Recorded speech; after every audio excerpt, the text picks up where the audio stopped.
This is Issue once again, and I'm back with another vlog about love. This time, pag-usapan naman natin ng mga two-timer. Before anything else, wala akong pinatatamaan dito ha. Ito yung kadalasan lang naman nangyayari. Reality kumbaga. Masarap mag two-time, di ba? Yung tipong dala-dalawa sila, tatlo-tatlo, minsan 10-10 pa nga eh. Pero minsan naisip ba natin kung anong epekto nito sa mga nasasaktan natin? Masarap mag two-time. Pag natapos ka sa isa, lilipat ka naman sa isa. Tapos sa iba naman hanggang sa magsawa ka. Tapos iiwan mo lang. Kasi may nakita kang mas gwapo o mas maganda sa kanya.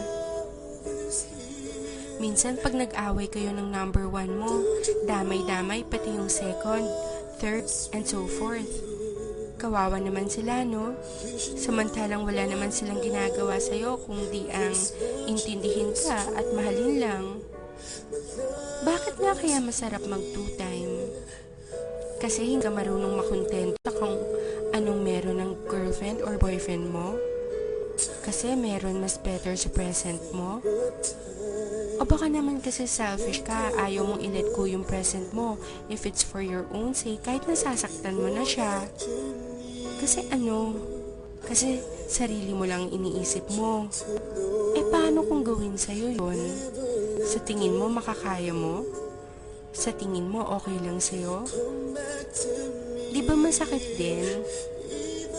Tsaka, saka mo malalaman na mahal mo pala talaga siya pag may mahal na siyang iba. Pag hindi na ikaw ang mahal niya. Guys, masarap pagmahal at mahalin. Sana lang, marunong tayong makontento sa ibinigay sa atin. Tayo-tayo na nga lang ang nagkakaintindihan. Tapos tayo-tayo pa ang nagtataluhan. Guys, wake up. Mahalin yung mga girlfriends, boyfriends nyo. Be loyal. Sorry sa mga natatamaan ko. Ginigising ko lang kayo sa matagal niyong pagkakatulog. Baka kasi paggising nyo, wala na yung taong nagmamahal sa inyo ng totoo.